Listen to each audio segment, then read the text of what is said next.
وأعد بانقوم هاد علينا وسارة تعلينته iyo wasaaradaha kale wasiirada nala socda wasaaradooda iyo kuwa naga maqan oo hadii aan rajaynayo inay yimaadaan runtii waa iman doonaan waana qabaa inay iman doonaan taladu waana ku tashanay in cid walba halka muuqato timaado waxaan inaga xanibnaa waxa aanu ballan qaadnay ahayd cirka iyo dhulkaba inaanu dawladdu ku dadaasho inay furto maantana furray aynu marka ninkii laga waayaa halkan inaga maaha waxaan wasaaradda iskuulka dugsiga sare iyo dugsiyada badan ee uu sheegay iyo kuwa kale oo ay riman yihiin oo soo socda waataan ballan qaadnay runtii dawladdu ballan bay qaaday inay dhulkii aan hore loo oran jiray gaadhiwaa inaanay dib dambe loogu yeedhin gaadhi waana mamnuuc ah ogaada waxaa laga yaabaa odayaal afkooda u bartay intay meelahan ka hadlaan hadhow inay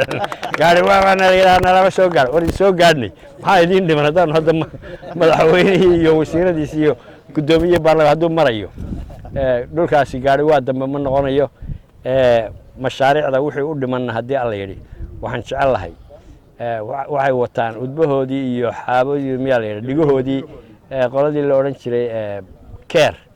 keer oo maxay tahay hay-ad weyna oo runtii inala socota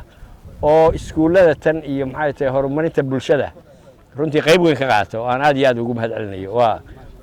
way meel walba raadkooda aad ku arkaysaa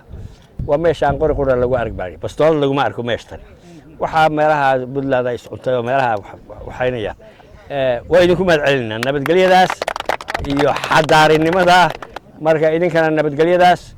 iyo taageerada dawladda iyo haddii abu ku roon yahay wax soo saarka iyo yaan la idinka waayin idina annana naga waayi maysaan haddii alla yidhi inaanu